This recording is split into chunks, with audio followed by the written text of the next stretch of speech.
class 2, and the course is healing anxiety and depression, healing our stress, healing our unhappiness. So meaning a lot more than just masking it or taking our psychological painkillers or our spiritual painkillers, but really getting to the source of the problems, the source of the unhappiness, and then healing that. And that's actually what Buddhist psychology is about. Um, really going to the root cause.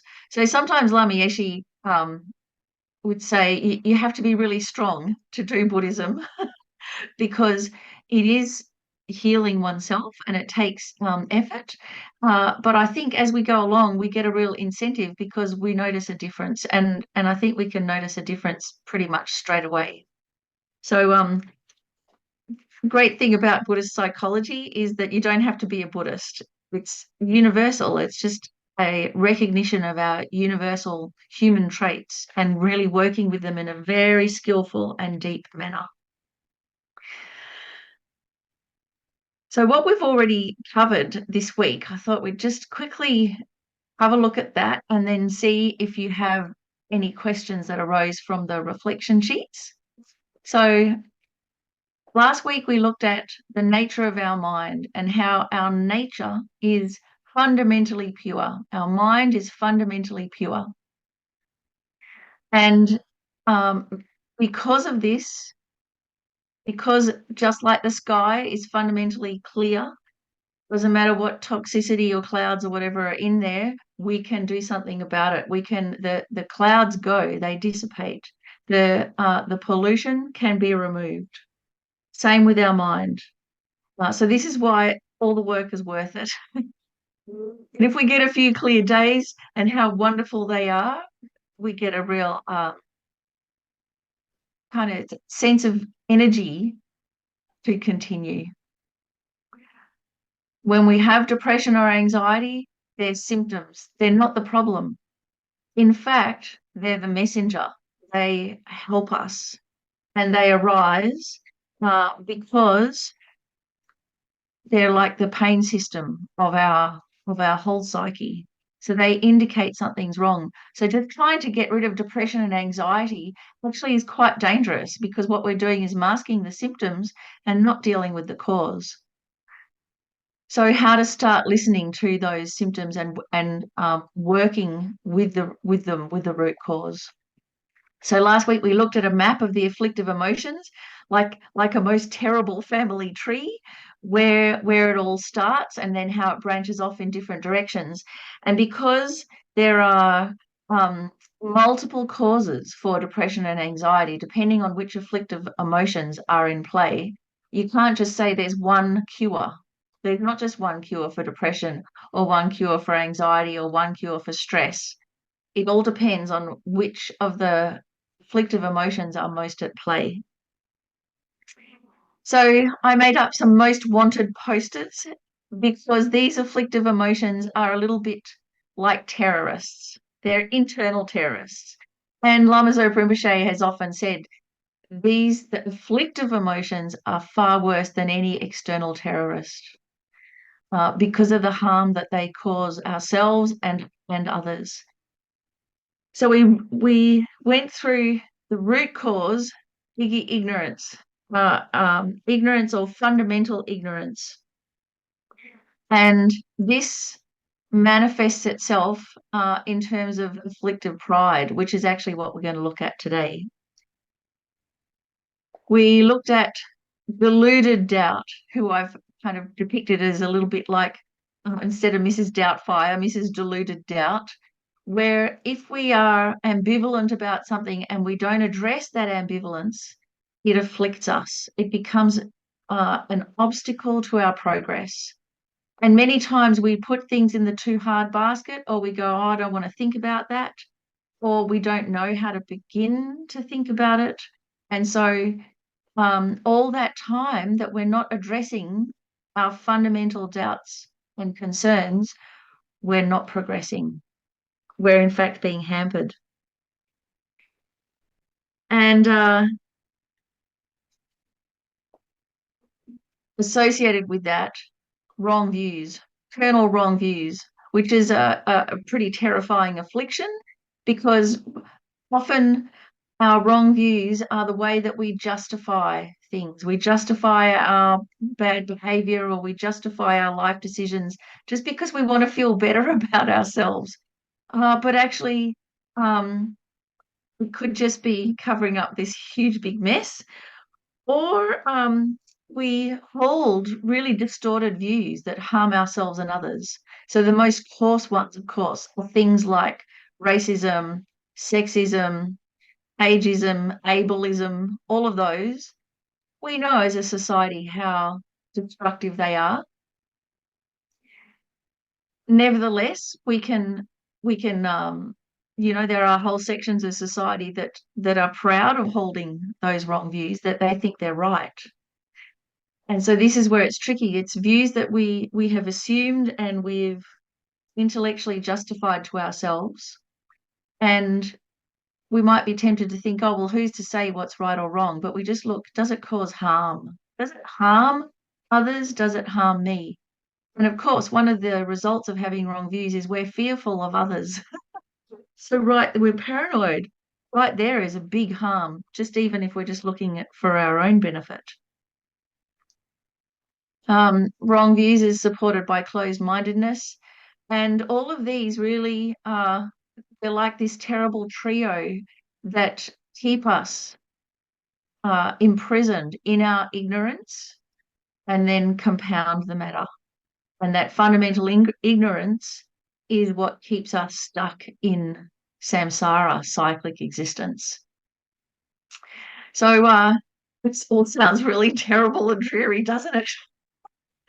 But these are the most wanted. This is who we've got to look out for. And if we can spot them in our own mind, fantastic. We've spotted an inner terrorist. So one way of how to look out for them was the reflection sheets. So hopefully you all got your hands on those and had a look at them. But also if you had any questions that came up from those sheets, or if there was anything that stood out for you from last week or something that you wanted to ask about, before we actually get into this week's topic, now's your chance.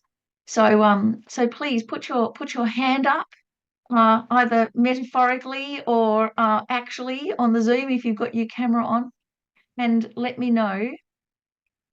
Did anyone do the worksheets? Did you have any questions about them? Nobody did the worksheets? Did anyone do them? Hands up if you did them. Somebody? Linda, how did you go? Great, you did them? I did part of it. Excellent, great. Good. And how did it go? What did you get stuck on? What did you find interesting? Oh, good question. It's pretty thought-provoking, and I'm just looking at my worksheet in front of me while I talk. But I have been thinking a lot about finding joy in learning when I don't feel like I'm good at something or if it's overwhelming. So I haven't come up with any answers, but it was helpful to think about that.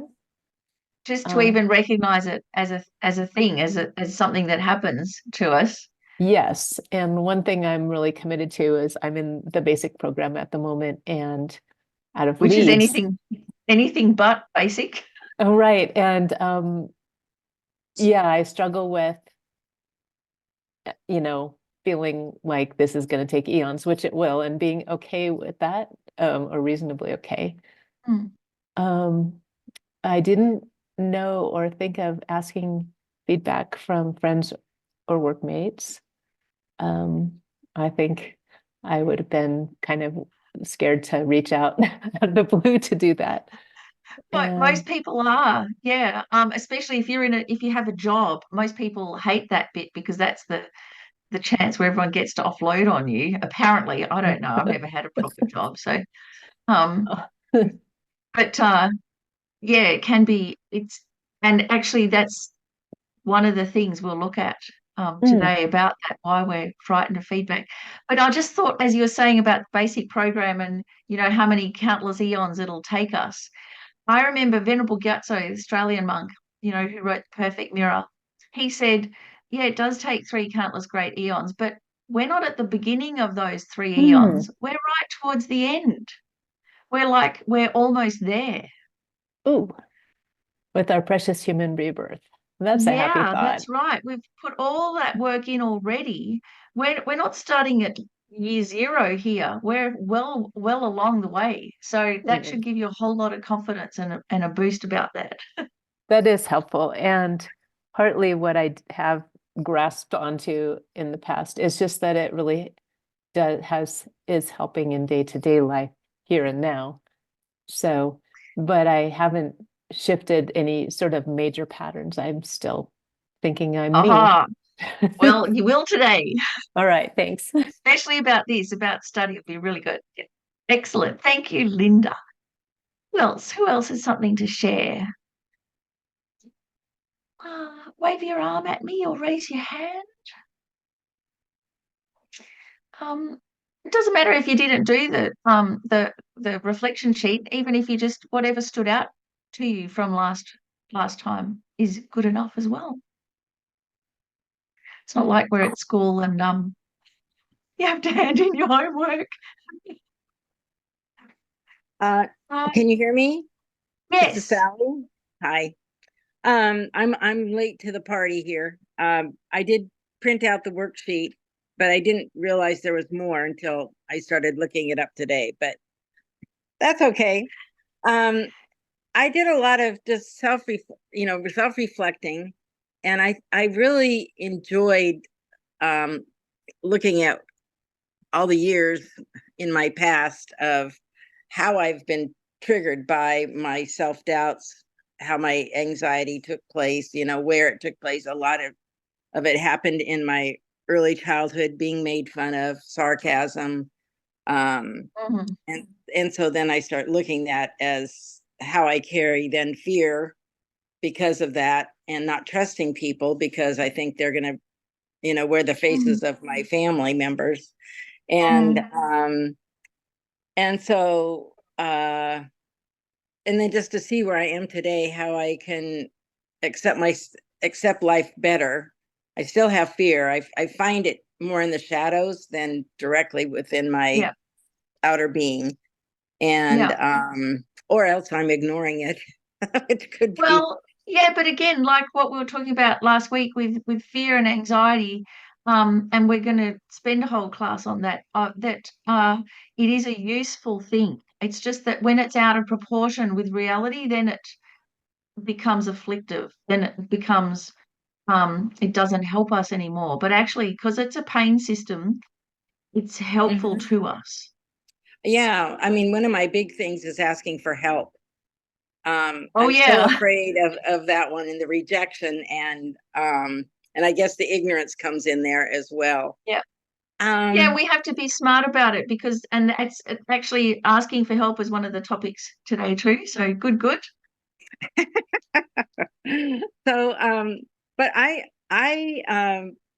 really enjoyed this, and I've told my friends about it because I think everybody should be doing self-reflective work because it's so healing to some degree.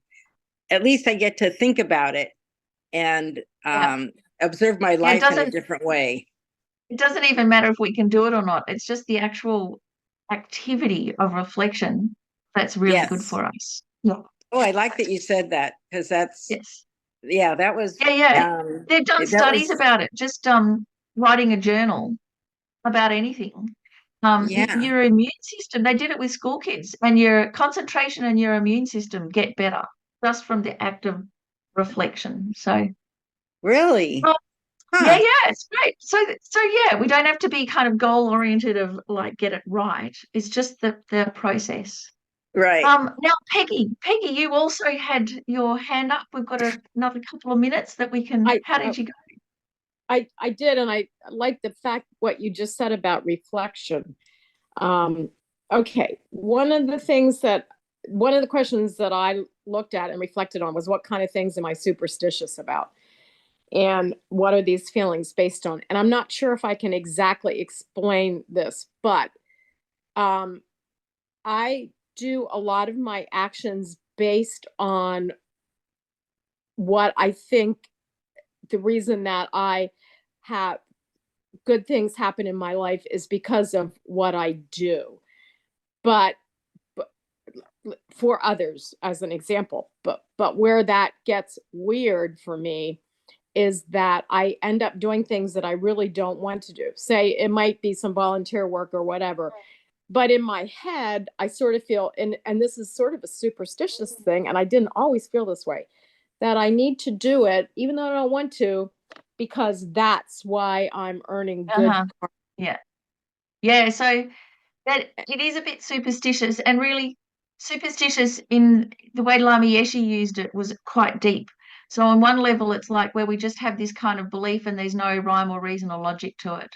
But his idea of superstition, the way he used it, was our erroneous belief in a reality out there, our erroneous belief in true existence or things being real, things existing in the way they appear to us.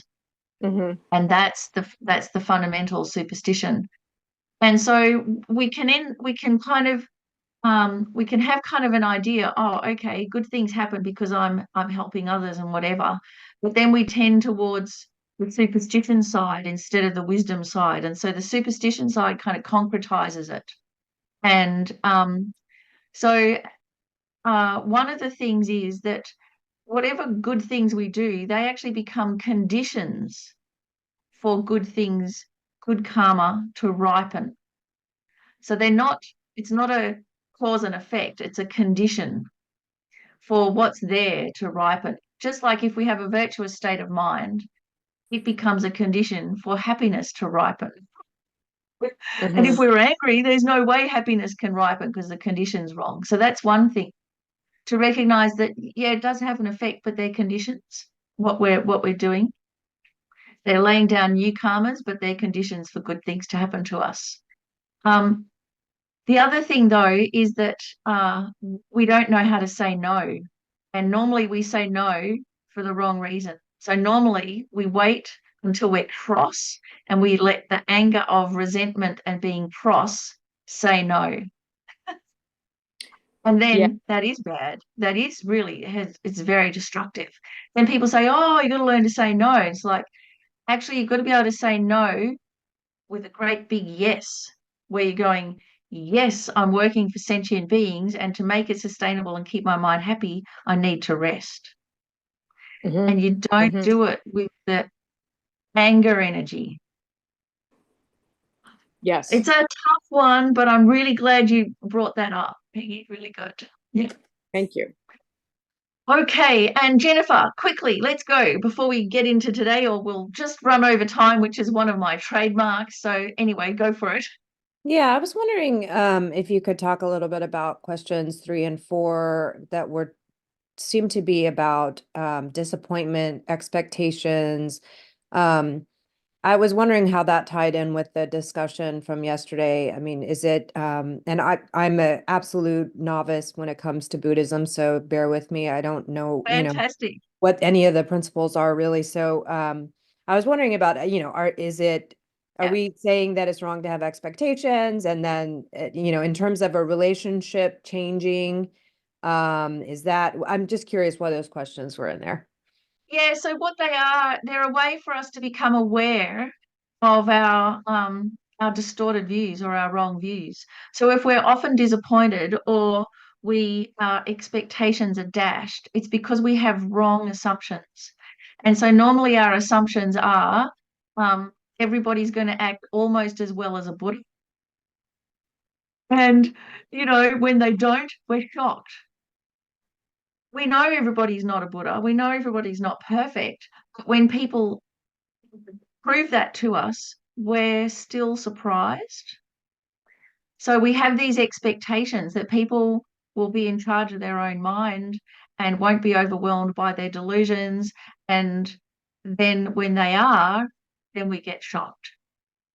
Another one is when things break, we always go, oh no.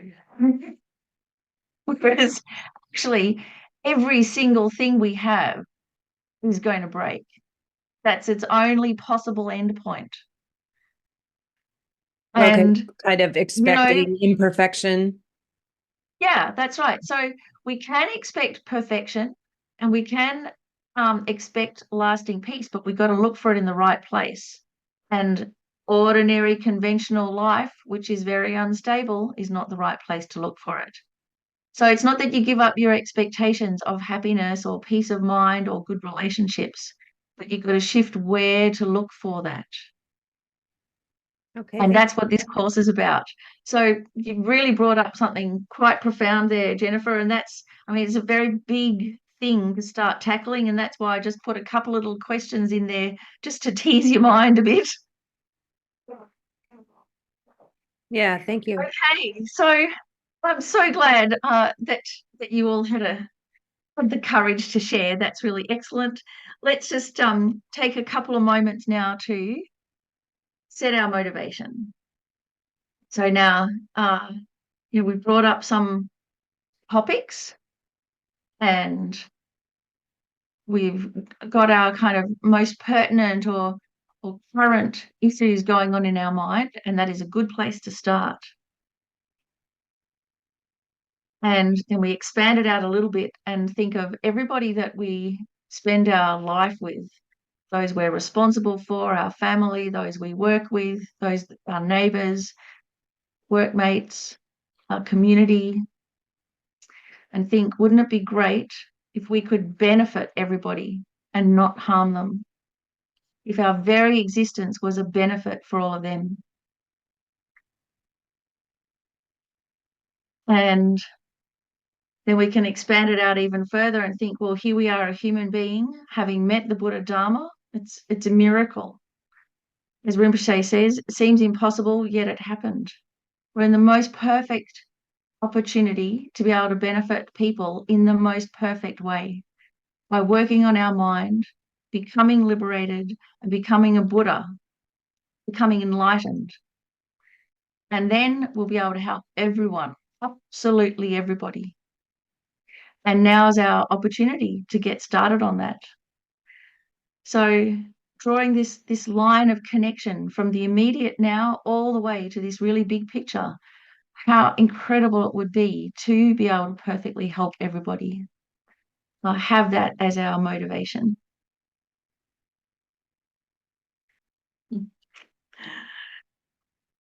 Okay, so now today what we're looking at is issues of identity, pride, and self-worth. So pride, why is pride even dangerous? Why?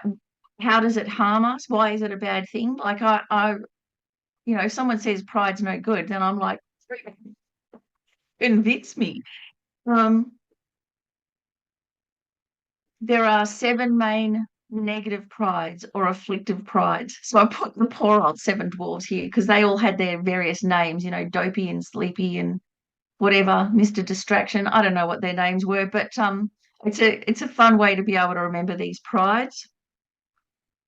So we'll go through those and so that we can recognize how they're in our mind and how they afflict us, how they ruin our life. And then we'll have a look at the positive ones, the positive prides that we need to cultivate. And this is how we actually develop a realistic and genuine sense of self-esteem, confidence, and worth. So the topics actually, this goes all the way down to asking, who am I really? Like real deep issues of identity. And this was one of the main topics, one of the main areas that the Buddha spoke on. Understanding this is how we liberate ourselves from the ups and downs of existence. What do we actually base our identity on? And how much of it is from within and how much of it depends on what other people say. So like one of you mentioned about being, teased or bullied or intimidated as a child, which is incredibly destructive when our personality is just forming. But then we take that trauma into adult life where we have a whole lot more strength and we are educated and that habit still dominates us. Unnecessarily so. It doesn't have to be like that. So how we can undo that. how we can escape the prison of low self-esteem, how we can overcome loneliness, alienation, and how we can develop our natural confidence. So this is different from just giving yourself a pep talk, because that wears off. And if our friends give us a pep talk, often it doesn't work anyway. So how to actually have a sense of self-respect and confidence that it's a result of something. So what's it a result of? So let's have a look at what pride actually is. Buddhism has a great way of capturing what something is, giving us a definition, and we hold on to it like a life raft. So pride, Professor Pride. I mean, you look at this photo and you have a bit of aversion straight away, isn't it? But why? So pride, afflictive pride, it's a sense of self-importance. It's inflated. It's an inflated sense of importance, puffed up feeling of superiority. And what it does, how it functions, is it makes this distinction between oneself and others. And so we go, this is me and that's you, and I feel better than you.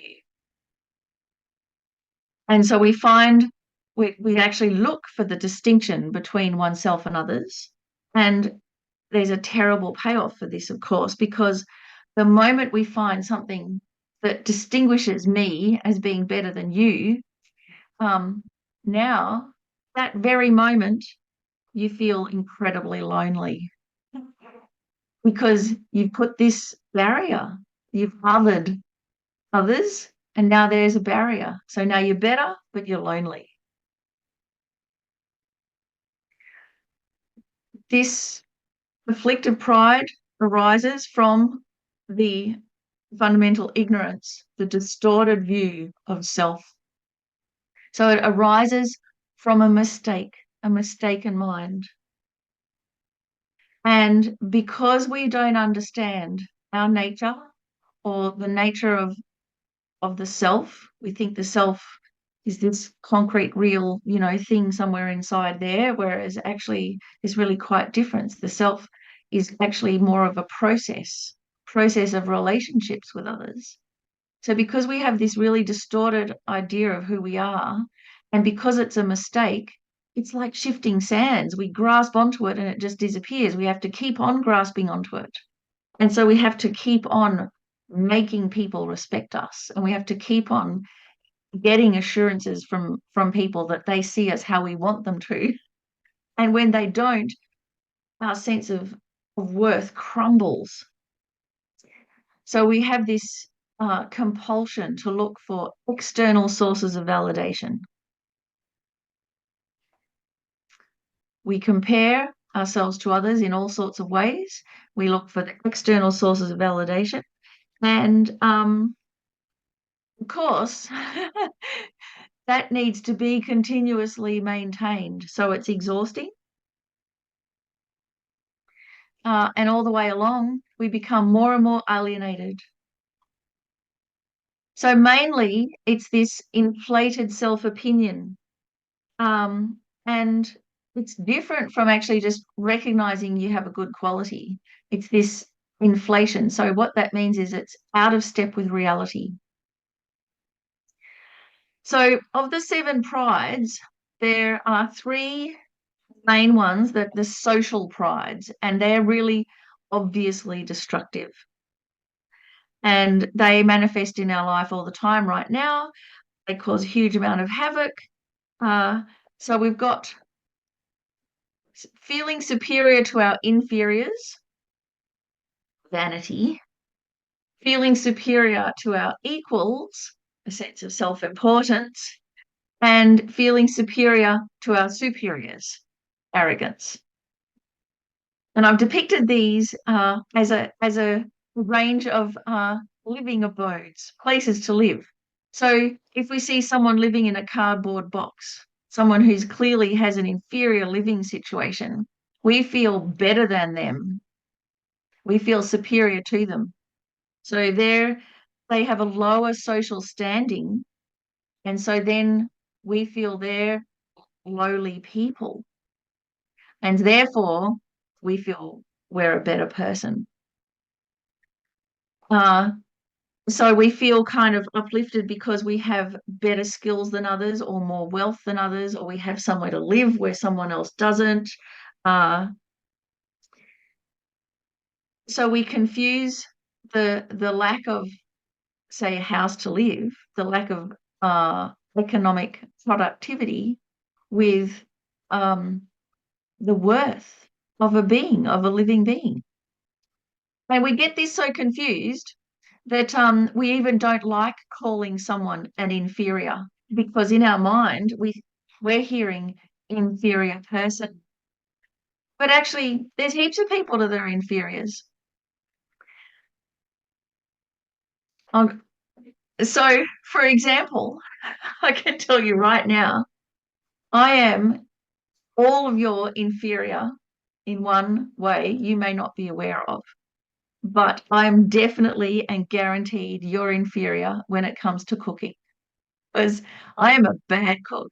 And I'm such a bad cook, in fact, that I actually, in my early 20s, I gave everyone salmonella poisoning, which is like a notifiable disease to the Governor General.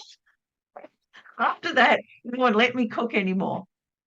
In fact, they'd come and they'd bring me dinner and stuff like that, because it was quite a memorable party. Actually, we all had my lukewarm salmon curry, and then spent the entire evening, the party, rolling around in my front yard with bottles of champagne vomiting. So it was a memorable event. But there you go. So I am an inferior cook, and I'm not shy to say so. So does that make me less of a person? No.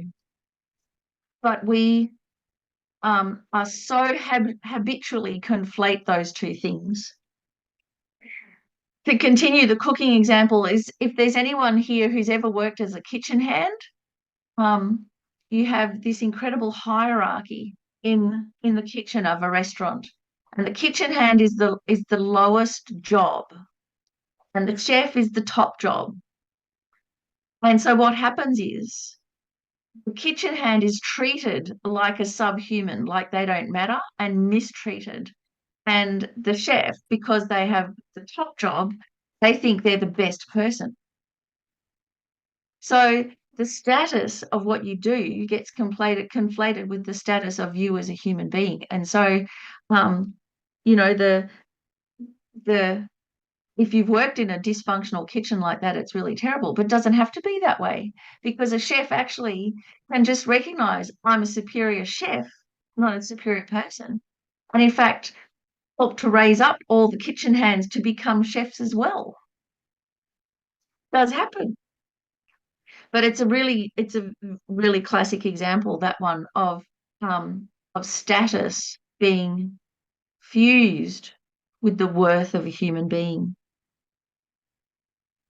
Bullies also do this, where bullies make someone else feel lowly and inferior for them to feel better. And that's why bullies have to keep on bullying, because it wears off. You have to keep on doing it to get this sense of feeling okay. And of course, we know, where does a bully come from? From being bullied themselves. So it's this continuous kind of behavior that goes from generation to generation. They've been made to feel inferior by somebody else. And so, of course, the only way to feel better about yourself again is in turn to make someone else feel inferior.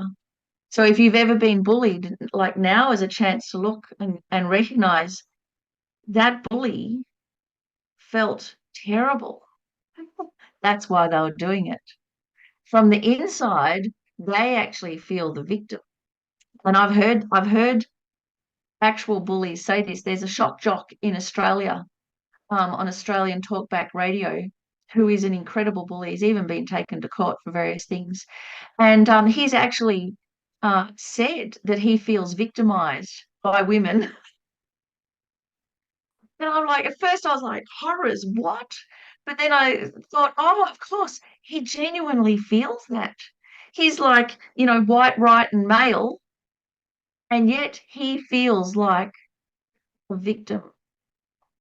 So this is the terrible thing about the consequence of feeling a superior person to one's inferiors. And yeah, we might not want to recognize that we're an inferior in some things either. You know, if you're not economically productive, you can feel pretty inferior, but it just means you're not economically productive. That's not the actual base thing of worth there. So that's that one, feeling superior to one's inferiors. So you recognize that there's a difference, and then you get off about it. There's the opposite one, feeling superior to one's superiors. And that's in Australia, we have that. It's called tall poppy syndrome. So you have, anytime someone gets good at something, you've got to pull them down. They can't get above their station. When it happens, if anyone shines in the arts or in science or anything like that, you pull them down. And that's why all the good ones go overseas. So this one of feeling superior to one's superiors is where you arrogantly point out the weaknesses of great people so that we feel okay again. So an example of this would be, say, for instance, if you went to university with Einstein and you're in the same class as Einstein, you're feeling a bit intimidated because you're not quite as quick off the mark as he is. So you look around, you go, oh, well, what does he know? He can't even button his cardigan up properly. And, or he wears his shoes without his socks, or he wears socks with his sandals. What does he know? I mean, I've heard people say things like that. So, one time we had the Australian Geshe Tashi Tsering teaching, incredibly wise Lama, like absolute dynamite teachings on emptiness. And there was a time there where he didn't have a translator. And so we had a lovely Tibetan guy come in. He was just like he's a musician actually. Actually, it was Tenzin Chogyal. He's famous now. And we came to translate. So of course he just knew conversational Tibetan, not philosophical Tibetan, which is like ye olde worldy Tibetan. It's highly, highly technical language, as if you're speaking physics in ye olde worldy English. So here he is. He can't translate anything. He doesn't know any of the words. And so he'd just sit there being really humble, going like this. And so then Geshe would talk in pidgin English and teach these incredible teachings, getting the pith essence. But what would happen is new people would just hear this Lama teaching in pidgin English, and someone actually stood up and went, I'm not listening to this, and stormed out. Because they just thought, if he doesn't know English, he doesn't know anything. I mean, boy, did he miss out, because what we got was this incredibly complex topic, kind of condensed down to its essence in just a few words, in a slow enough way that I had time to write them down. It was perfect. So there you go. So I depicted that one as like with a castle, because there are people that are clearly better at things than us. And isn't it strange that that makes us feel uncomfortable? Because actually, finding someone better at something than us should make us really excited. So what pride does is it recognizes, oh, someone's better at something than us, and then takes it personally. Therefore, I'm no good. So we've got to be careful about this with study. That when we find that we're really falling behind in study and we don't get it or anything like that. Oh, I think there's someone in the waiting room, Isabella. That we don't take it personally, go, I'm no good at this study, or I don't understand this thing, therefore I'm no good. That's the thing to watch out. Don't go to therefore I'm no good. Actually go, therefore, fantastic. I'm right on the coalface here between what I already know and I can splash about in and I never learn anything new, and or something new. How excellent. And then we've got our feeling superior to our equals. So hang on. The feeling superior to our superiors. So one of the things that I could probably confidently say that I'm superior to all of you with is crochet. I am really good at crochet. And before that I made costumes and everything like that. So I'm good at what I do with that. But thankfully crochet is like there's no economic value whatsoever. And so I can't get all puffed up and proud about that, because like you don't go on your resume, number one, I'm excellent at crochet. It's something you hide with shame. So yes, I'm very good, but it doesn't necessarily mean therefore I'm a very good person or I'm a better person than you. I'm just good at crochet, and it doesn't reflect either way. In fact, just in a way, it keeps me honest, because it is so economically useless. In fact, it's a bit of a drain economically. So then I get this little exercise where I can actually, it's something I'm good at. I'm really happy to share. So that's the other thing, that you can go, oh yeah, I'm an excellent chef or something like that, but then you don't like to share, because just in case you do, then someone else is going to be better than you. And da, da, da. So it gets your honest recognition of how good you are at something gets corrupted into pride. There's a couple of other examples about feeling superior to one's equals. We have this sorting compulsion. So I think just, stereotypically, women have a sorting compulsion. You walk into a room and you sort out everybody who's worse looking than me and everyone who's better looking than me. And it's just there. It's just ingrained, like it's socialized in and then it sticks. And so if we're somewhere in the middle, we feel okay. But if we're like, if everybody in the room is better looking than me, how am I going to feel? And then you think conversely, oh, I want to be the best looking in the room. Well, there was one stage when I was working and I was making costumes. I had lots of money. I was the best looking person in the room. And I noticed what happened was it made everybody else miserable. It was really awful. It was such a shock, because here I was, my whole life I was striving to look good, to look the best. And now suddenly I'm in this room and I do look the best. And all the women are intimidated and miserable. I'm like, what's the point? That's horrible. That's a horrible thing to strive for. So after that, I started making sure that whatever I wore, I had an off note, like outrageous outfit, but then just a plastic bag as a handbag or something like that, so that it took the edge off. Here's another example with feeling superior to one's equals. They did this study.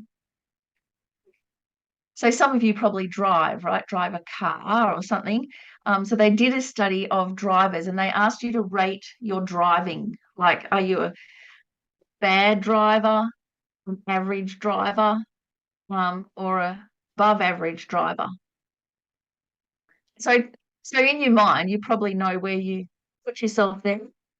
So what they found was most people put themselves as above average, which is statistically impossible. So this is this thing that we think we're average. We go like, I'm the same as everybody else, but we put ourselves above without even knowing it. We think we're above the the average without. And so then what happens? There is a drawback to this, which means then we that kind of arrogance or self-importance means we disrespect others. We don't treat others as equal, even though we think we are. We don't, because we put ourselves just a bit above. There's another example of this too, which is mountain climbers. So I've watched quite a few documentaries about people climbing Mount Everest or people doing extreme mountain climbing, and hands down, the thing that they all think is they are not the one who's going to die on the mountain. Somehow, even though they're all mountaineers, they're all the same, they reckon they're not the one that's going to die. And yet, 40% of them die, or however many die, they do. A whole lot of them die, but no one thinks it's going to be them. So that's a real more subtle version of this feeling superior to one's equals. So the social prides, what questions or comments do you have about them, folks? Mary, yeah.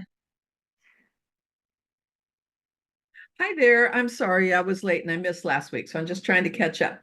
What you're talking about feeling superior, and there's two distinctions though. There's a feeling superior about things that are learned, because like how to crochet is something you can learn, as opposed to I have an ugly nose or something that's innate, or something I'm born with that I cannot change. Okay. Yeah. So I'm thinking about when you're talking about, social order and superior, inferior, I'm taking a music class. So there are people who have, who are better singers, and some people who can't sing on pitch, and I feel a little superior because I can sing on pitch and I do have good rhythm, but I always think to myself, I was born with that. I didn't learn that. It's not a skill that I trained, that I worked hard to develop. As a matter of fact, I need to work at developing, a better No, way. I think you've got to be careful there, because whether we're born with it or whether we learn doesn't matter. Yeah. I mean, from a Buddhist point of view, if you're born naturally good at something, it's because you already did it in the past. And if you're really terrible at something, like if you study and you find nothing goes in, that's because you didn't study well in the past. Okay. So there's that. Okay. But, if you're not a Buddhist, then that may be quite irrelevant. But even then, even if we work hard at something, we become, say, good at singing. Yes, you're good at singing, but it doesn't make you a better person. No. And that's the rub. That's the rub. I feel lucky. And for example, there was a choir mate, you try to help her match a pitch and she just can't hear it. Yeah. And I don't think I'm better than her. I feel lucky that I just happen to be able to. That's right. That's right. So that's because you don't have pride about it. So you can have appreciation. Appreciation is, wow, I'm so glad I'm pitch perfect and I can sing and I love doing it and I can share it with others. And then you have others and you have a mixed bag. You have some really talented in the class, fantastic. You appreciate them for that. Yes. You have others pitch, tone deaf. Most of the people that come to our pujas, completely tone deaf. Do I care? No, I don't, because they're having a fantastic time. And so there are heaps of choirs in Australia. Like there's the homelessness choir and there's the choir of hard knocks. And honestly, like most of those people can't sing, they can't hold a tune, but you get enough of them together and you do have a tune. And the whole point isn't to be a good singer. The whole point is to just enjoy singing. Right. And so it's kind of pride or the opposite, that would get in the way. So either way, whichever, whether you've thrived at it or whether it's natural, we can appreciate we're really good at something, but it's then the effect that has on us. Does that draw us closer to others and we share and we feel better? Or do we make a distinction, therefore I'm better? And now suddenly there's a barrier between us. That's the thing to watch out for. Right. Yeah, good. Thank you. Excellent. So now we probably, got into the area where we can see pride, it does imprison us. So can you think of what the drawbacks of pride are? What does it do to us? Is it beginning to kind of dawn on how it affects our life? How it ruins our relationships, how it ruins whether we try something new.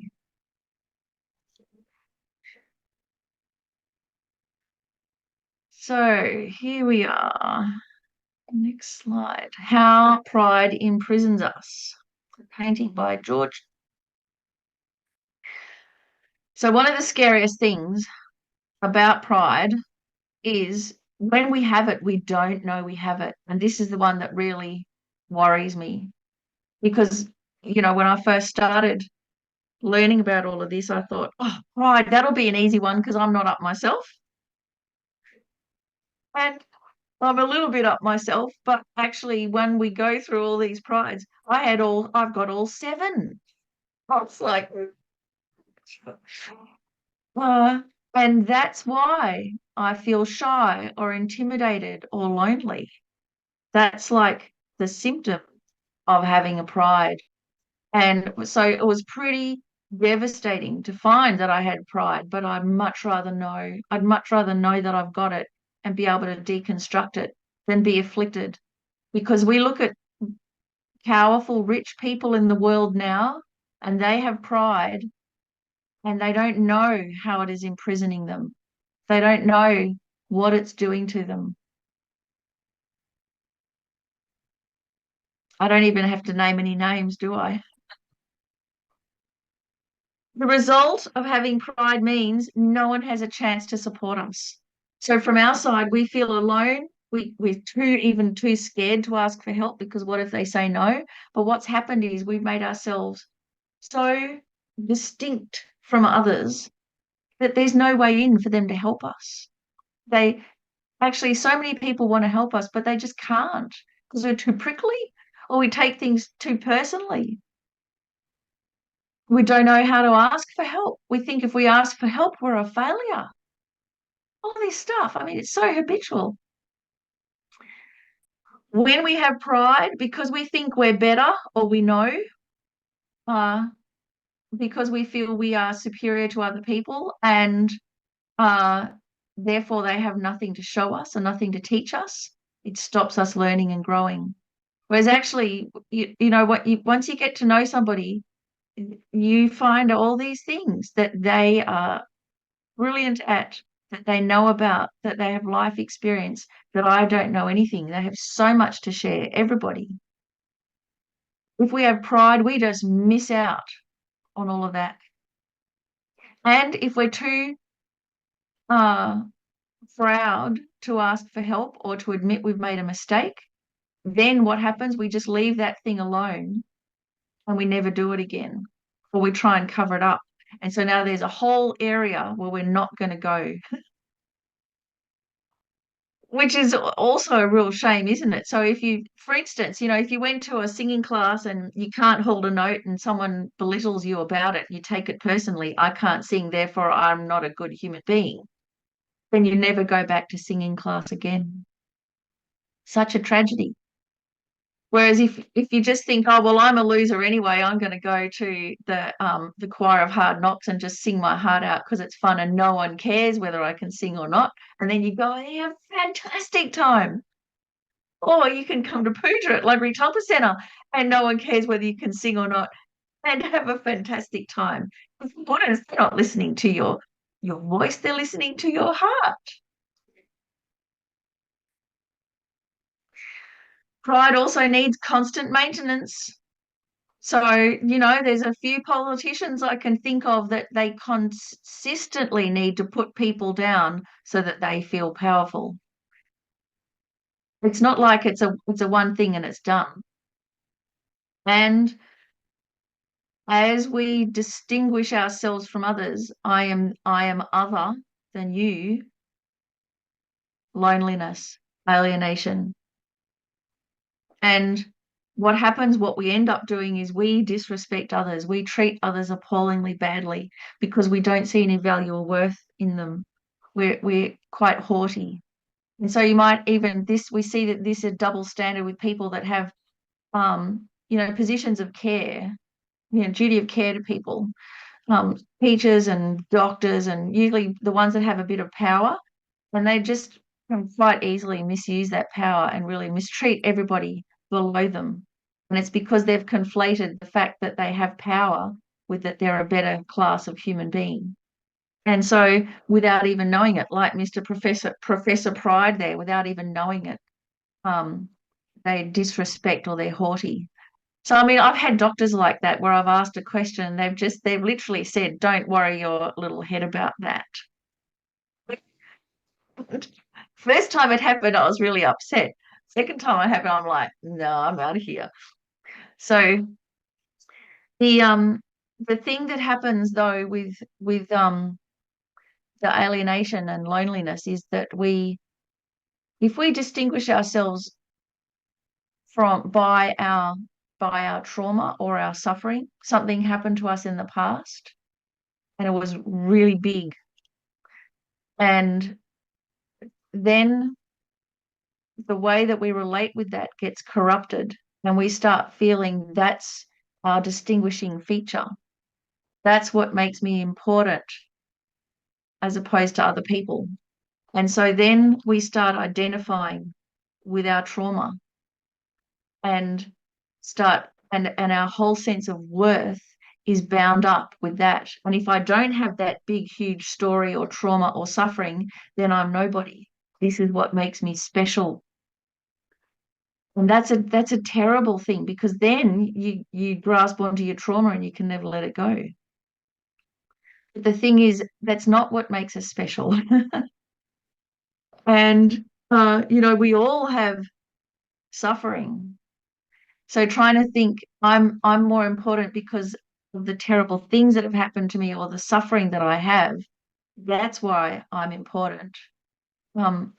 It's just that in itself is also a huge prison.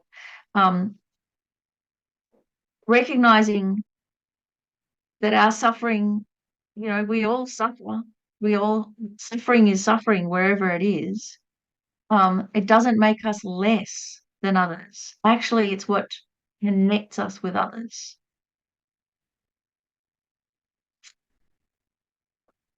Oh, so, Isabella. Hi, I just have one quick question. What about for the people who find it difficult to own their gifts or own the good qualities of them and allow others to see it Yeah. in the world, allow it Again, to be witnessed? it is pride as well, but it's the flip side of it. That's a really good point, because if you have gifts, so it seems like if we just look in the context of this life, they just come from nowhere, or you've just been, you're randomly really good at something or incredibly accomplished at something. And why we feel uncomfortable about that is because we think, oh, I am so fantastic at playing the piano, but hey, it's just, it just comes easily to me. Everybody then thinks we're so fantastic at playing the piano, therefore we're a better human being than the ones that aren't fantastic at playing the piano. So that's what we get uncomfortable about, because we've conflated this appreciation of our skill or whatever it is that our gift is. We've conflated that with our worth as a living being. And so naturally, we'll want to hide it. We'll go, no, no, no, it's nothing. This happens actually sometimes when there's an emergency, like a house is burning down, and so random bystander will run in and save the baby. And then in the news, they'll say hero. And they're going, no, no, no, no, I'm not. I'm not a hero. I'm just an ordinary person. So it's because they've done this extraordinary thing, but they're not equating it, therefore I'm an extraordinary human. They haven't had time to. But we do as our habit. You've done an extraordinary thing, therefore you're an extraordinary person. Therefore you're worth more. So it's like it's a funny little flip side. So if you just recognize, yes, I'm incredibly gifted at this. Like, so I'm really gifted working with my hands, with sewing and crochet and everything, totally doing it since I was 4 years old. But I haven't conflated that with therefore I'm better. And so if you have a gift, one of the things, especially with art, if you have a gift and you don't use it, your gift will destroy you. It'll just eat you alive. You have to use it. But you can't then therefore think I'm really good at my hands, therefore I'm really good. Can't let it corrupt you. So also from a Buddhist point of view, those gifts, they're not random. They don't just come from nowhere. They are a continuation of past work. And so you don't have to get kind of that survivor syndrome or anything like that. You just think this is a result of my past karma, and I'm enjoying the result. Now, what am I going to do with this result? Am I going to continue using this gift to benefit others, or am I going to squander it? And then all that hard work will be wasted. Thank you. All right, so let's quickly have a look at, oh my gosh, the other prides, slightly deeper, and then a good one. So the other distortions of reality. I've continued the house theme. So we've got what's called wrong pride, and this is where we take wrong methods to be correct, and then we think it's great. So I've depicted this as like a hunting lodge. So say you're really good at hunting, and so you've got all of these heads of the deer and everything like that. And you are really good at hunting, but it's a wrong method. And so, yeah, you might be really good at shoplifting, or you might be a really good sniper, or you might be really good at hacking. Yes, but taking pride in that, it's a wrong method. It's a wrong method. Why? Because it harms others. On a more subtle level, when it comes to our spiritual development, we can have wrong prides where we believe an erroneous view. Like, for instance, I don't know, my God is right and your God is wrong. And if we believe in that, then a whole lot of internal barriers spring up as well as harming others. So wrong prides on that level can be fairly straightforward.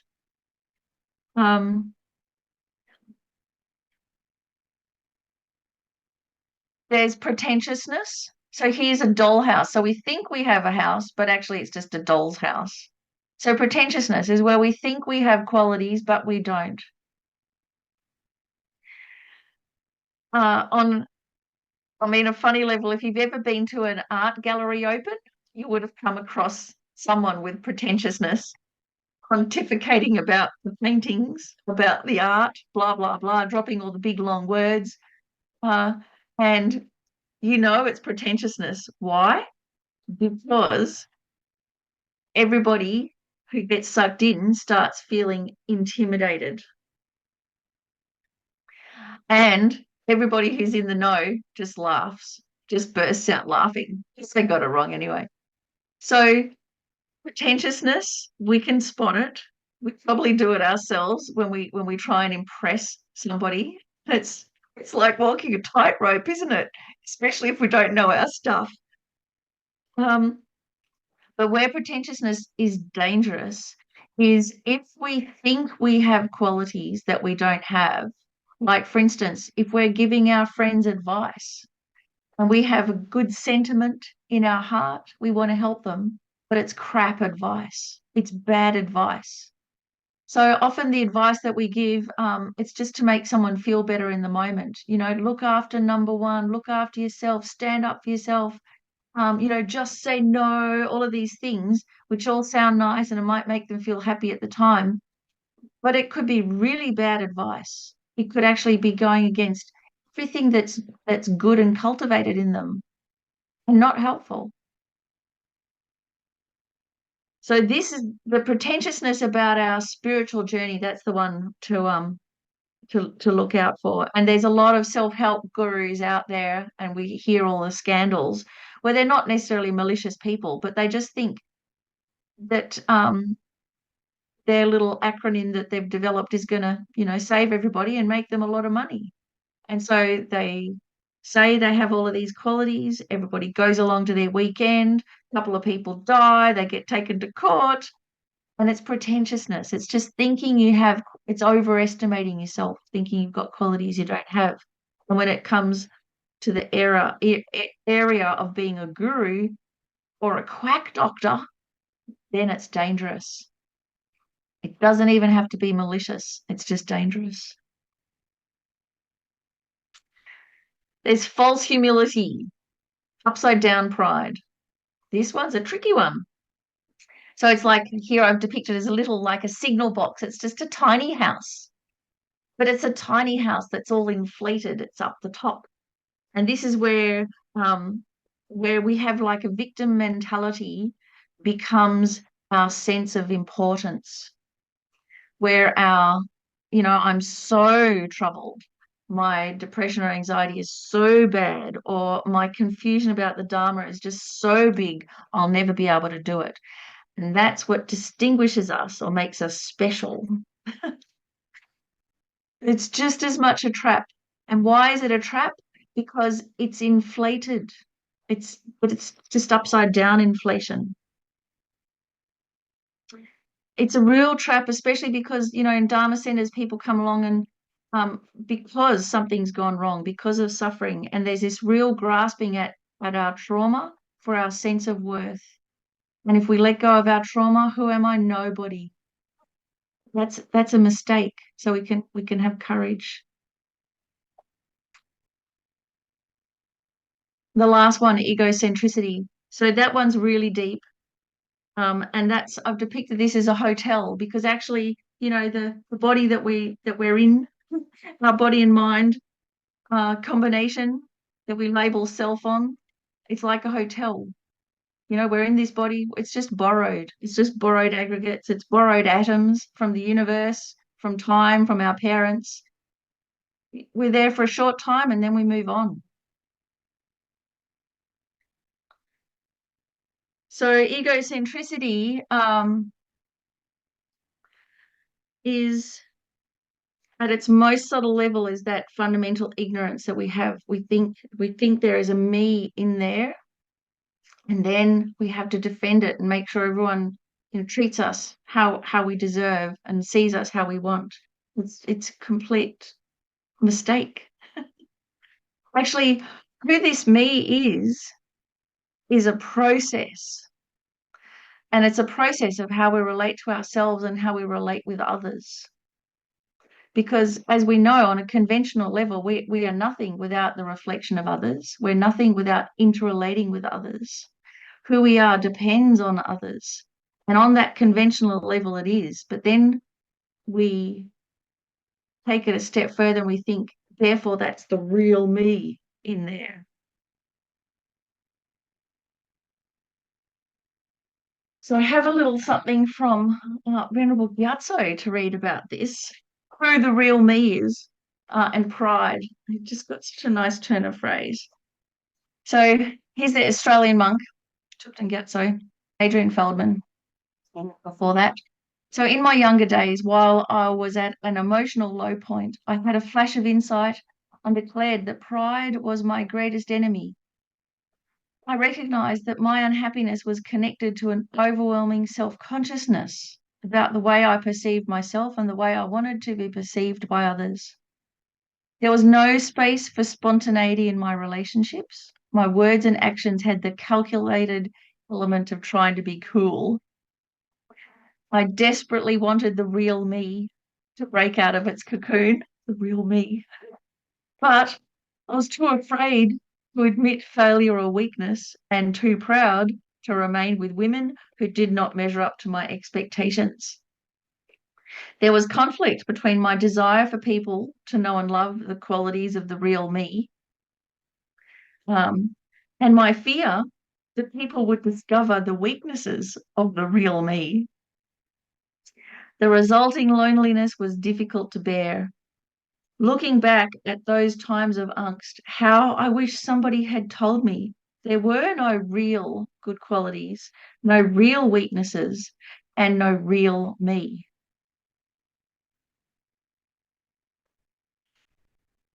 So that, I mean, that really cuts right to the crux of the matter. So here's a little exercise we could do. Who am I really? Because we have this, but the real me. So who am I really? So this is to do with the egocentric pride. And so let's do this experiment. So if we take away all the various kind of conditional elements or circumstantial elements of us. So for instance, gender. Much of our identity is based on our gender. So if we're a woman, if we identify as a woman, or a man identify as a man, or we identify as asexual, as trans, whatever it is. So if we took away all of that experience that's molded our life, what if I just had lived my life, but I was born a guy? My career trajectory would have been quite different. How I was treated at school would have been quite different. So what we base, and if you're a guy and you think everything that you lived in your life, but you were a woman, how you experience that would be completely different. I mean, you wouldn't even be able to walk home at night. So all of this shapes us, but it's not us. So we take away gender. Okay, so that's like a huge portion of us. That's circumstantial. Take it away. So what if we took away race? That also has a huge impact just by how we look. The whole world is divided into haves and have-nots based on this. So much so that it almost feels like us. But what if we took away that whole level of experience? Again, I think, on one hand, I'm a woman, so it's a dangerous position to be in. But I'm white, so it's a privileged position. And so both of those things, though, in a way, they're circumstantial. So take them away. Age as well. Youth isn't necessarily stupid, and age isn't necessarily wise. And often what age we feel we are is nothing to do with how many years we are. So take away the status of age, take away the tyranny of age, take that one away. Circumstantial. Take away education. So if we haven't had an education, if we haven't learned to read or write, we often might feel we're less worthy. But again, that's circumstantial. Or we do have a degree, we feel better. What if you didn't? Take that away. Both sides. Take away what we own. Possessions, houses. So if that can't come into the equation of who we are, if nobody knew, take that one away. Take away our family status, what we identify in our family. Oh, I'm a mother, I'm a sister, a sibling, a granddaughter, whatever it is. Take all of that away. That part of our identity that relies on that role, remove that from the equation. Take away the job or career. What you introduce yourself as at a party. What if you didn't?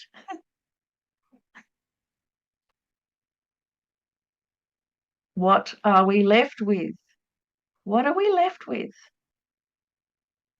All these circumstantial things, what are we left with?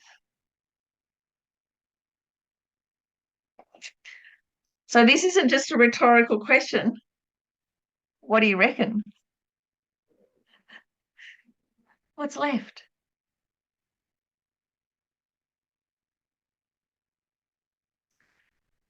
Are you drawing a blank?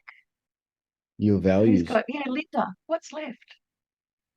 I feel really unsettled looking at the list, and I don't know. I just don't That's a know. good start. And they're feeling unsettled. That's like spiritual vertigo. It's a good sign. It's a very good sign. We Okay. should feel unsettled because we've based our whole worth on those things. They're not us. But who is us? What's left? Anybody else?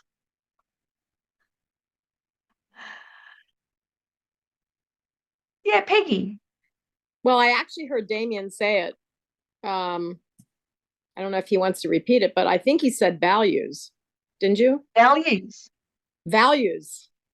Yeah, thanks, Peggy. Yeah, did. and Okay. because I think that's really the crux of it, right? Yes. And well, values, morals, integrity. I don't know. I liked his answer, and I Yeah. think that's Yeah. what's That's right. So it's much deeper. yes. Yep. I think you're really getting somewhere there. Yep. Mary, you had something? Well, it feels like to me, I mean, this is not a religious belief. It's just kind of, I feel like there's a core something inside me. Some people call it a soul or energy. I just feel like it's, whether when I come and go, it's just my body, right? But that core essence is still there, and it's also a part of everything else. Yeah. Yeah. Yeah.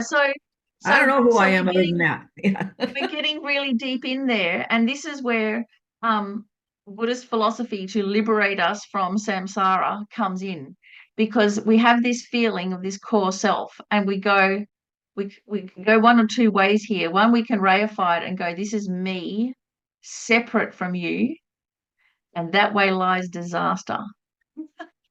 Or the other way we can go is we have this sense of this inner experience and of values, of qualities, and actually what that is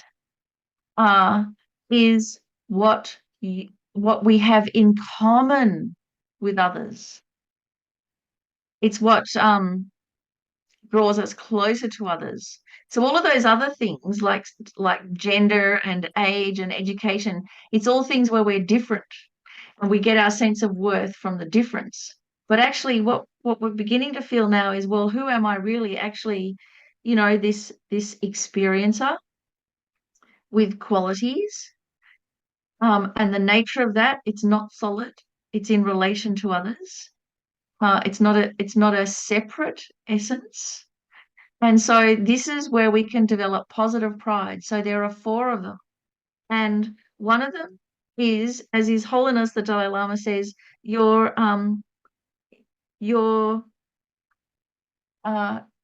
innate human intelligence. So because we're in this circumstance, born as a human being, it's like we're the lucky ones. We have an innate human intelligence, this combination of body and mind. The potential in there is just incredible. So if we were born a dolphin, we might have been more intelligent than a human. But that combination of body and mind can't do very much, can't build hospitals, can't save themselves from whaling fleets, all sorts of things like that. Whereas this combination, what we have, it's like we've hit the jackpot, and we have everything already that we need to become enlightened. We don't have to buy anything else. We don't have to turn into somebody else. We've already got it innately, this potential. Many of the lamas have said, we're better than a supercomputer. Our mind is better than a supercomputer. We are superior to animals because we have choices. We're in a fortunate existence. So it doesn't mean that we're better than other beings, but we have this incredible opportunity just by nature of being human. This is our birthright. Not that we need to be a royal, but that we're already a human. It's like we're all royals. And so that's something to appreciate, and in a very objective way, to go, holy moly, I've lucked out here. I didn't even notice, but it's incredible. It's like waking up one day and discovering you're royal. So that's one. And of course, that one is then whenever you meet another human, you're not going to feel different. You're going to feel connected. So every other human being that you meet, you will also accord that same appreciation, and cherishing, because of the potential.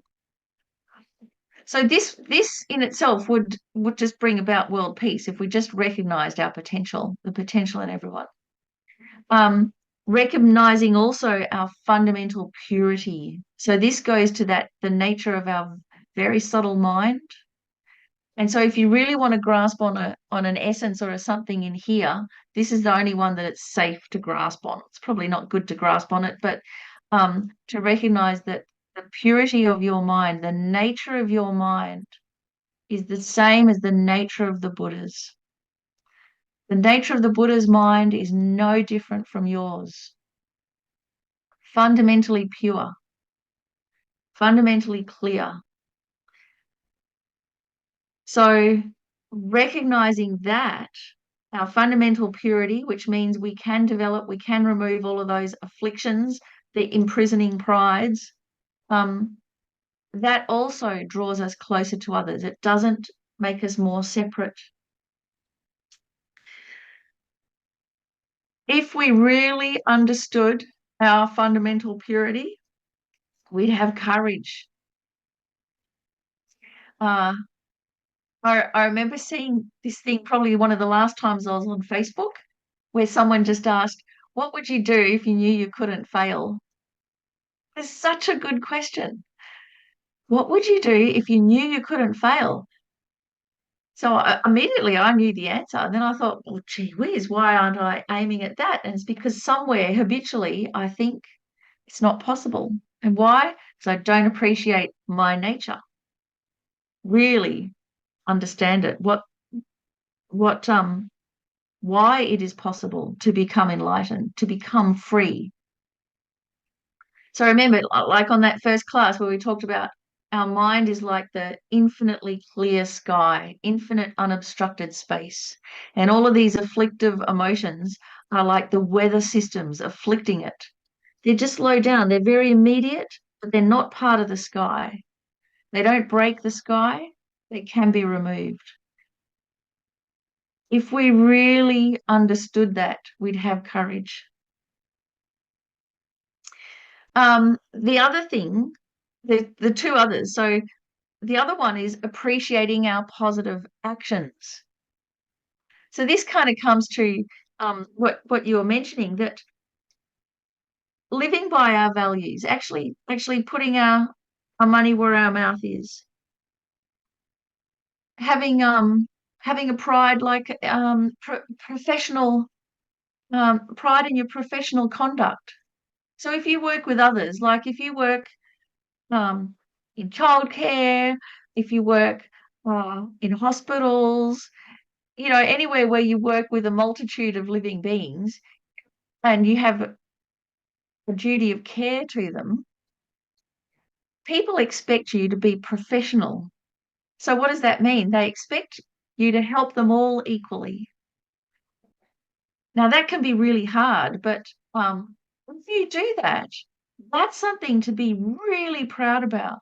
That, hey, I can treat everybody that comes into the emergency department with equal care, whether I like them or not, whether they scare me or not, whether they smell or not, whether they're an evil human being, whether they voted for Trump, whether they voted for, anybody at all. No matter what, I help them. That's my that kind of fierce pride of your professional conduct. That's something to nurture and treasure.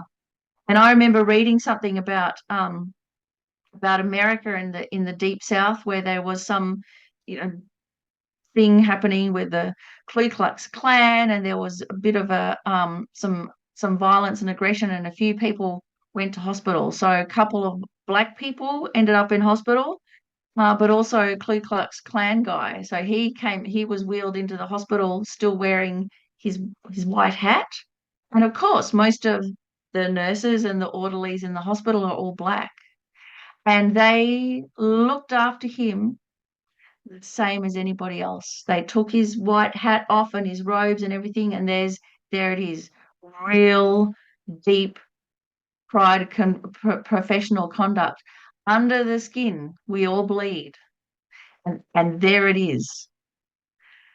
And so that is hard won to be able to do something like that, and that's something that when you can, you've got to recognize it and think, yes. You can have pride in not retaliating. That's another one. It's not afflictive. And so what it is it's your pride over the disturbing emotions, your pride of being able to conquer those afflictions. You can, if you're not careful, it can degenerate if we don't watch out for it. This legitimate appreciation of what we do can slowly corrupt into thinking, therefore, I'm a better person than you. We've got to be careful about that. So, and that's probably why, in the end, you know, a whole lot of people that experience racism end up being racist, because that all that internal work just gets subtly corrupted. So, you know, keep it pure.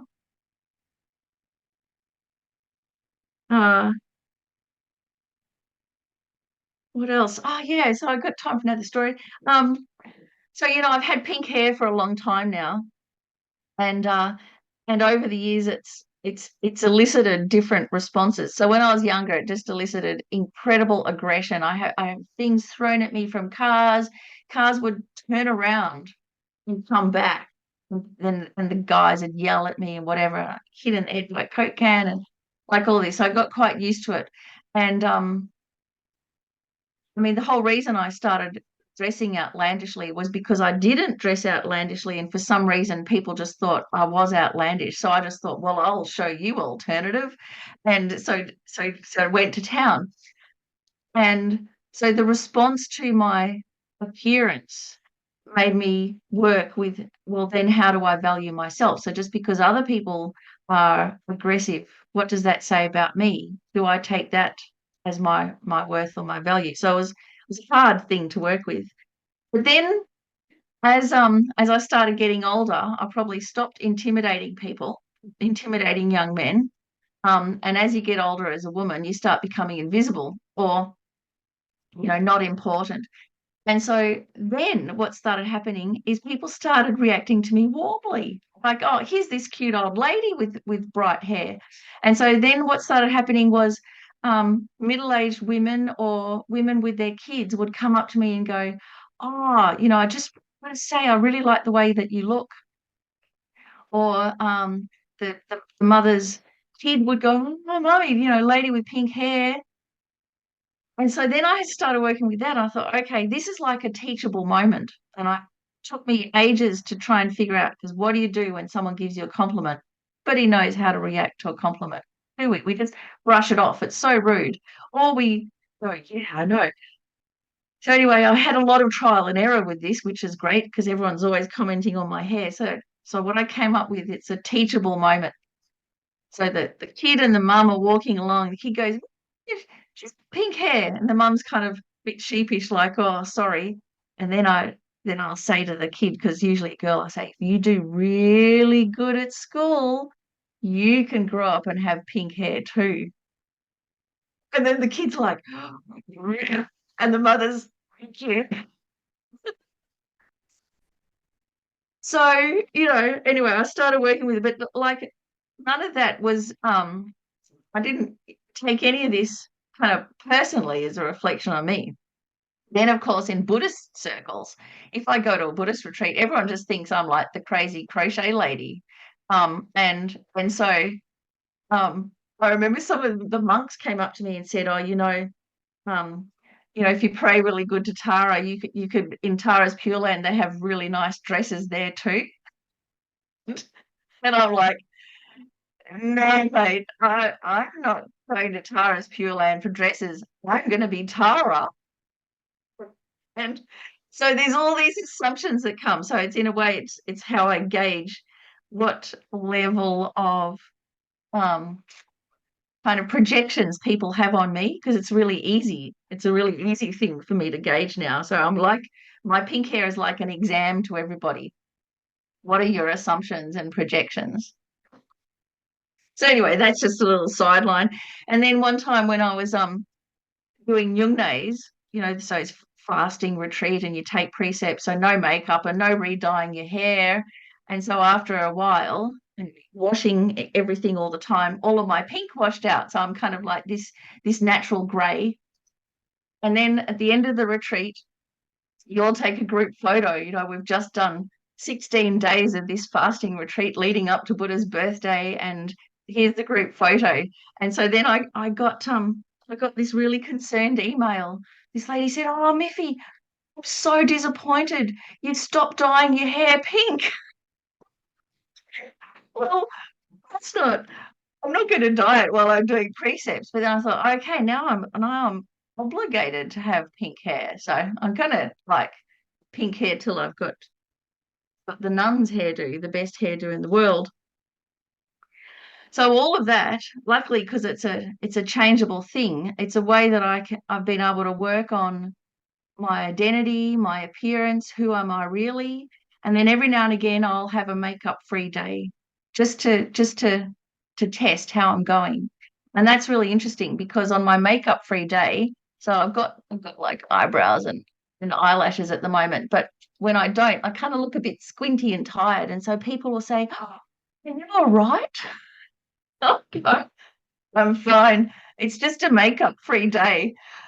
And so I'll notice, like, do I feel worse because of how I look? It's interesting, isn't it? So it's good to have a little experiment like that. So the last pride, the confidence that we can overcome delusion. This is really important. So we've got to have a real sense of our actions, and that our perseverance, that we can change. So this pride of confidence of being able to overcome our afflictions, it's a result as well as something that we cultivate by understanding our nature, our Buddha nature, our potential. And this is where you fiercely recognize, I can do it. I can overcome delusion. And this is where Buddhist psychology is very different, because Western psychology says you can't. You can't overcome anger. Anger is natural and a core part of our being, and that's it. And so is attachment. And frankly, there's no evidence for that. It's just, a couple of 100 years, even less, of Western psychology that we are being dominated by in this momentary manner. There's no evidence for it, but it permeates everything in our culture. So we really have to recognize that we can incrementally, bit by bit, destroy those afflictions. How? By dismantling them, dismantling these prides. And then we dismantle the habit, and then they no longer come up. Then we have the positive pride, and that gives us a huge amount of courage and strength to keep on going. So, our precious lamas, like His Holiness and Lama Zopa Rinpoche and Geshe Zopa and Geshe Sherab and all of them, they don't lack confidence, but they don't intimidate us either. They don't make us feel less human beings. In fact, we love being with them. Why? Because they recognize that potential in us. That's why we like being with them. They are relating to all of our good qualities, all of our Buddha potential, all of our ability to overcome delusion. That's who they're talking to when they talk to us. They're not talking to the one with the worst problem or the one with the most money or any of those things, the ones that we normally grasp on as our identity, they're relating to us in this really deep way that's for all of us. And that's why all of us can be in the room and we can all feel special with them. And it's so profound. But it's because of these positive qualities that we have that are universal.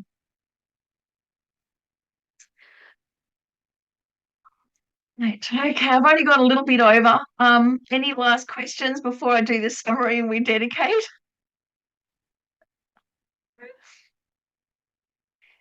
Have you been able to see where we can go with this to undo the afflictions and then what to actually focus on to develop?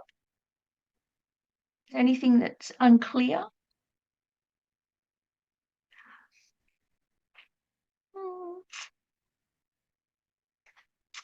Oh, okay. So let's have a little summary then. Okay, so the last two, appreciating our positive actions.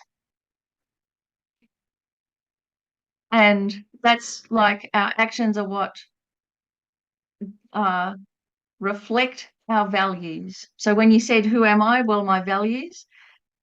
The values is the sentiment part, but the actions where you actually put it in practice, that's where it really counts. And having this confidence to overcome delusion. So on one hand, we've got the pride, afflictive pride that stunts us, that makes us, the biggest thing is it makes us miss out on everything good. Not only that, but it means that inadvertently we disrespect or harm others, or even on purpose. And we get into this habit of comparing ourselves to others, but we have to keep on doing it because it's never enough. There's always another. We're a big fish in a little pond, and then suddenly we're a little fish in a big pond.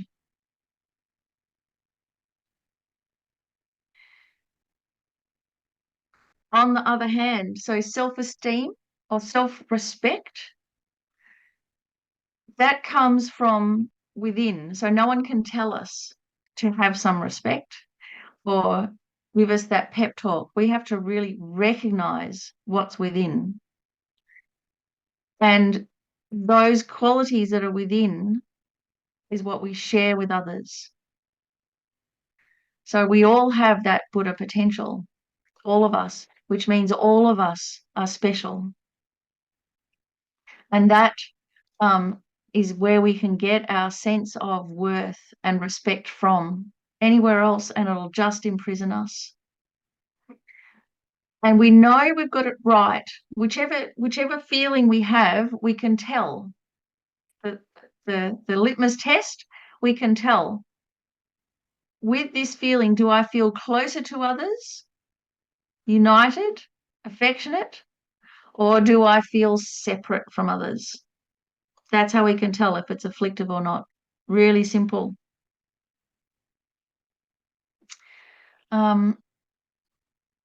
So there's this little thing from Lama Zopa Rinpoche, How to Be Happy, and he says, the mind is like a TV with many channels. On one channel, all you see are problems, problems, problems. But if you turn to another channel, you will see everything is empty, just labels. On the anger channel, you'll see only fighting and killing. On the desire channel, there's lust and grasping. There are so many different programs on these two channels alone. It's important to remember that life appears to you according to your interpretation, according to the channel you choose.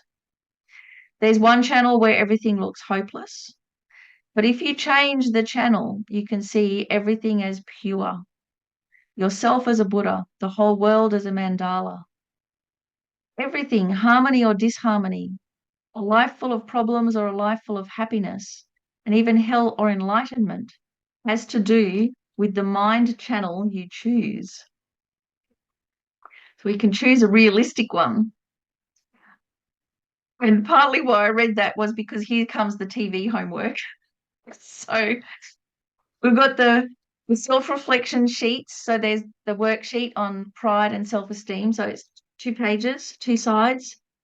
In the meditation pack, there's the meditation on loving oneself and others. It's really nice. The TV homework. I don't know if any one of you seen The Office, but I really love the USA version of The Office. And it's so brilliant because that guy, the boss, he is so afflicted with pride, and yet it's such a brilliant show because your heart just breaks for him. You can see how imprisoned he is. So it took me ages to realize it wasn't a documentary and it wasn't a comedy. I mean, that it was. I thought it was actually real for a while because there's no laugh track. So brilliant. The other one, I don't know if you guys get, I think it is American actually, Super Nanny. Again, the assumed positive regard. She goes into these dysfunctional households, and you just think, oh, those people are terrible, and the kids, there's no hope for them. And yet somehow she relates to all of their natural good qualities, all of those positive prides that we try and develop. She just hones in straight away on their innate pure nature and brings it out. I just marvel at it. She must be a bodhisattva. I marvel at it every time because I can't see it till she does it. Next week, we're going to look at the difference between love and attachment. So let's dedicate. Thank you so much for your attention, for sharing, for all of your good-heartedness, your effort, and your courage. So let's dedicate that everything that we've learnt, just like drops of light, illuminating our mind, washing away all of the afflicted pride, and bringing forth all of those qualities and potentials that we can be fiercely proud of, so we can perfectly benefit ourselves and others and bring only good and benefit to the world, all the way up to enlightenment for ourselves and for all sentient beings. So courage, enjoy your homework. See you next week.